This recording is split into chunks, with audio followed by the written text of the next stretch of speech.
terms of just confidence and showing everybody that how I look. I mean, Did you have a scout team? How did you do it? no, I mean, I was just getting involved where I could. But like I said, just being out there again with the fellas, that was big. So yeah, I just wanted to try to bridge that gap leading into next week.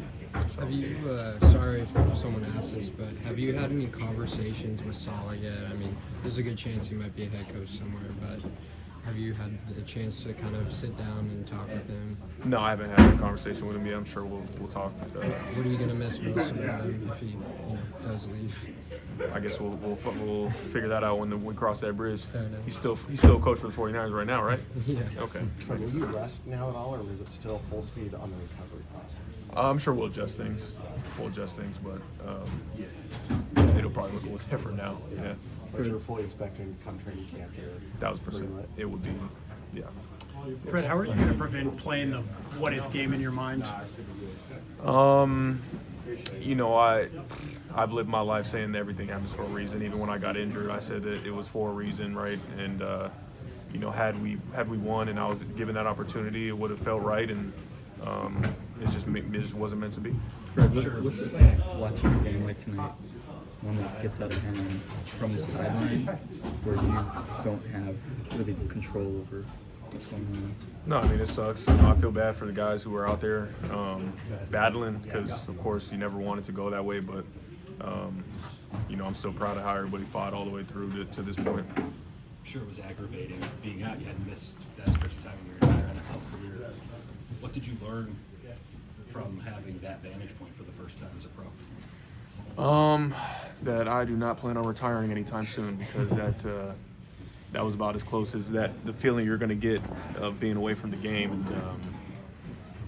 it was fun to see the guys fight and a lot of young players stepping up into different roles. I'm sure they weren't expected to play this early and as meaningful minutes as they did. And so I think it was super beneficial for a lot of the guys to have played well for us this year to go into next year on a great foot.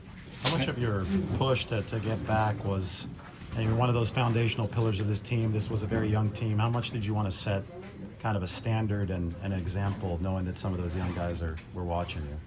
Well, I try to do things the right way, but it was more. I think it was more than that. I truly just wanted to try to win a Super Bowl. That's my only goal every single year, and so I felt like if I was in a good enough spot to help the team do that and achieve that, then that was the only reason for me coming back. It had nothing to do with anything else.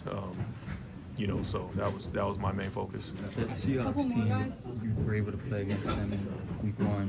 How much better did they get, being able to watch them without playing, comparing now to... Yeah, no, I mean, much respect to them. They've obviously gotten better as the year's gone, and they put themselves in a position to, be the 1 seed and have the NFC run through their house. And, they for sure got better. After week 3 against the Cardinals, you said that the rookies are not playing like rookies. They're playing kind of, like guys that have been in the league a while. How excited are you to step on the field next season knowing that these guys have had some experience? Yeah, I mean, I'm super excited. I think, like I said, them getting those meaningful minutes was crucial for them in their development and for our team going forward. Last one, guys. What the broadcast had said that you started up in the box and then kind of came down. What kind of led to that decision to come down? Yeah, it was I was back and forth on it pregame if I wanted to watch from the top or be on the field, and I think they wanted me to be in the box to try to stay off my feet to ultimately, for if we won, to give myself an opportunity to, work into next week. But as soon as that first quarter happened, I said there was no way I was going to not be on the field to help. To what extent can you be a player coach when you are on the sideline with them? I just try to help where I can. That's it. All right, thanks, Fred. Thanks, guys.